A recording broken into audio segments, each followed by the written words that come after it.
সকালে কাজে বের হব, এমন সময় মায়ের ফোন এলো। হ্যালো মা। হ্যাঁ রে বাবা, কেমন আছিস? আমি তো ভালো আছি, তোমরা কেমন আছো? তোর বাবার খুব অসুখ করেছে রে, তুই আজকে বাড়িতে চলে আয়। কি বলো, বাবার শরীর হঠাৎ এত খারাপ? আচ্ছা ঠিক আছে, তুমি চিন্তা করো না, আমি আসছি বাড়িতে। আয় বাবা, জলদি আয়।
তুই এসেছিস বাবা, আয় ভেতরে আয়। হ্যাঁ মা।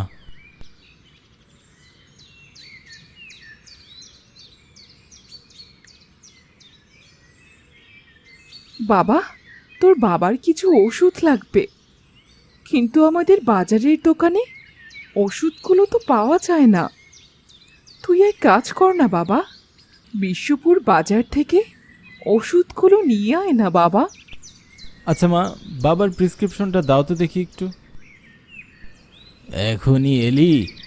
একটু বিশ্রাম করে নে বাবা, বিকেলে না হয় যাস।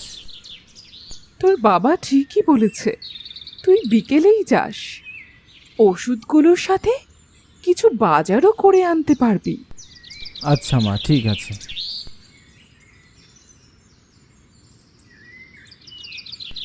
কথাটি বললে ঘরে আসলাম। কাজের জন্য ঠিক মতো ঘুমানোও যায় না, তাই একটু ঘুমিয়ে নিব ভাবলাম। যেহেতু বিকালে তো যাবই, তাই সমস্যা হবে না।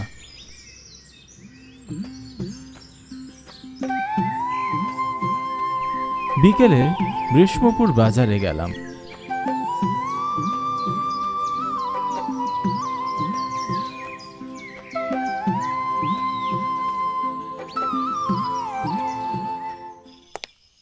গ্রাম থেকে বাজারটা বেশ কিছুটা দূরে।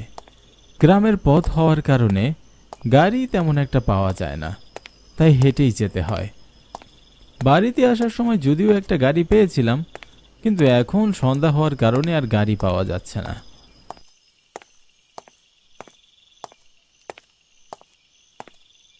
হেঁটে কিছুটা পথ এগোতেই সামনে লক্ষ্য করলাম ছোট্ট একটা চায়ের দোকান। যাই, বসে একটু আরাম করে নিই।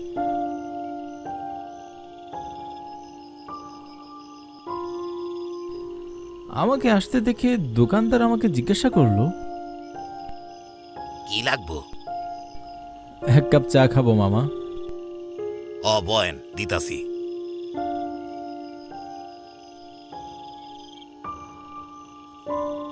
তাই বর সন্ধ্যায় কোথায় যাইতাছেন বাবু?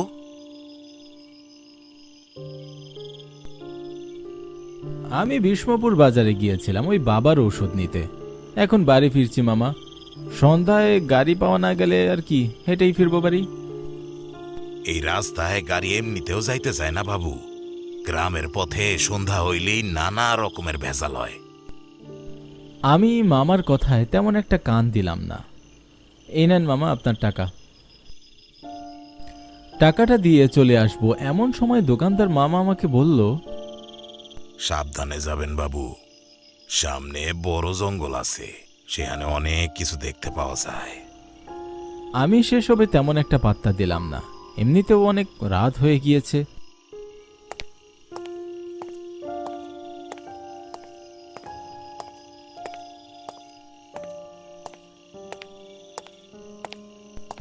অনেকটা পথ হাঁটার পর লক্ষ্য করলাম রাতটা বেশ গভীর হয়ে গেছে। চারদিক থেকে ভেসে আসছে ঝিঝি পোকার শব্দ। পরিবেশটা যেন বেশ ভয়ঙ্কর রূপ ধারণ করেছে। আমি আরো দ্রুত হাঁটতে শুরু করলাম। সময়টা সঠিক বলা যাচ্ছে না, তবে কম করে হলেও রাত 12টা বাজবে তখন। এতটা রাত হয়ে আসবে সেটা আমি ভাবতেও পারিনি। কই, আসার পথ তো এতটা লম্বা ছিল না। হয়তোবা গাড়িতে এসেছি তাই খেয়াল করিনি। চারিপাশটা নিস্তব্ধতায় ছেয়ে আছে। আশেপাশে কোনো জনবসতি পর্যন্ত নেই। শুধু রাস্তার আশেপাশে বড় বড় গাছ ছাড়া আর কিছুই ঠিক মতো দেখা যাচ্ছে না।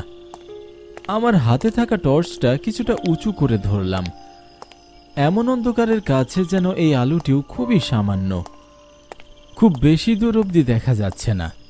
তার সাথে হিমশীতল করা বাতাস যেন গায়ের লোম দাঁড় করিয়ে দিচ্ছে। মাঝে মাঝে ভেসে আসছে কিছু নিশাচর পশুর ডাক, একদম গা শিরশির করছে।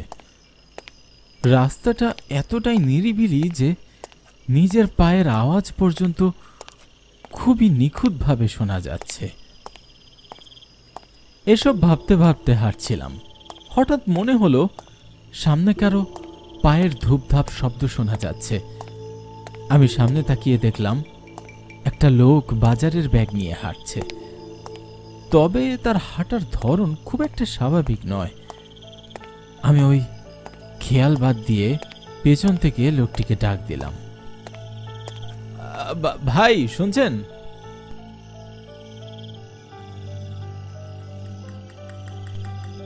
জি, আমারে ডাকতেছেন? জি, বাজার থেকে ফিরছেন বুঝি? আমিও ফিরছিলাম।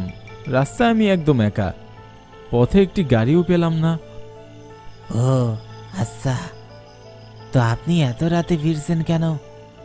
আপনি জানেন না এই পথ রাতের বেলা কতটা ভয়ঙ্কর? তা আমি ঠিক জানি না। আজ বহুদিন পর আমি এই গ্রামে এসেছি, কিন্তু কেন? রাতের বেলা কোনো চোর ডাকাতির ভয় আছে নাকি? চোর ডাকাত নয়, তবে ভূত প্রেত দেখা যায়। সামনে বিশাল একটি বট গাছ। কিছুদিন আগে সেখানে একজন লোক আত্মহত্যা করেছে। মাঝরাতে নাকি সেই লোকটির আত্মা সেখানে দেখতে পাওয়া যায়। আপনি কখনো দেখেছেন? আমি দেখিনি, তবে অনেক মানুষ দেখেছে। এই রাস্তা ছাড়া কি আর কোনো রাস্তা আছে যেখান দিয়ে আমি হরিপুর যেতে পারি? এই রাস্তা ছাড়া আর কোনো রাস্তা নেই। আপনি শুধু এই পথটি দিয়েই হরিপুর যেতে পারবেন। ও আচ্ছা, ঠিক আছে। আচ্ছা ভাই, আপনি কোন গ্রামে যাবেন? এই তো, এই সামনেই আমার বাড়ি।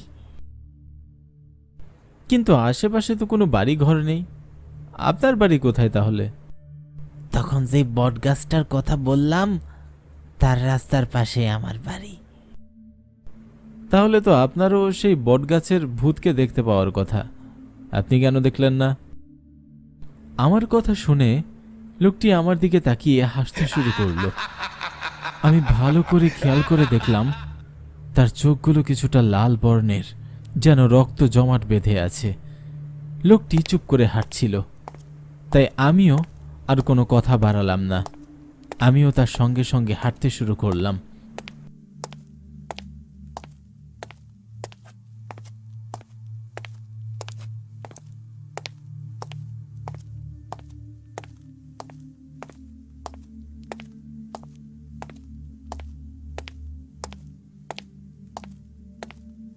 এভাবে কিছুটা পথ হাঁটার পর খেয়াল করলাম লোকটি আমার পাশে নেই।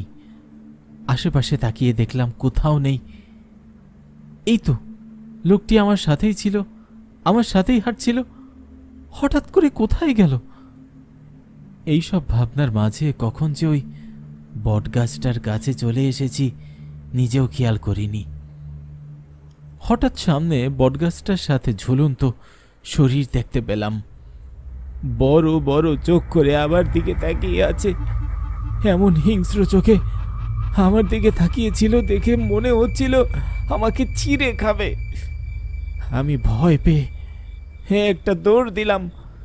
তো দৌড়াতে দৌড়াতে আমার সাথে কারোর একটা ধাক্কা লাগলো, আমি পড়ে গেলাম। পেছনে ফিরতেই দেখি সেই লোকটা দাঁড়িয়ে আছে।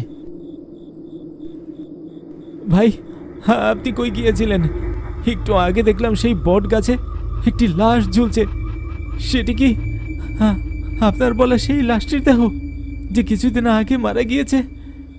এবং তার আত্মায় কি বুঝি মানুষেরা দেখতে পায়? আমায় কি আপনি কোনো শর্টকাট রাস্তা বলে দিতে পারেন? ওই রাস্তা দিয়ে আমি আর যেতে চাই না। যদি কোনো আত্মা আমার ঘাড় মটকায়। ও একা নয়, আমিও তোর ঘাড় মটকাবো। অনেকদিন রক্ত খাওয়া হয় না, মন ভরে তোর রক্ত খাবো আজ।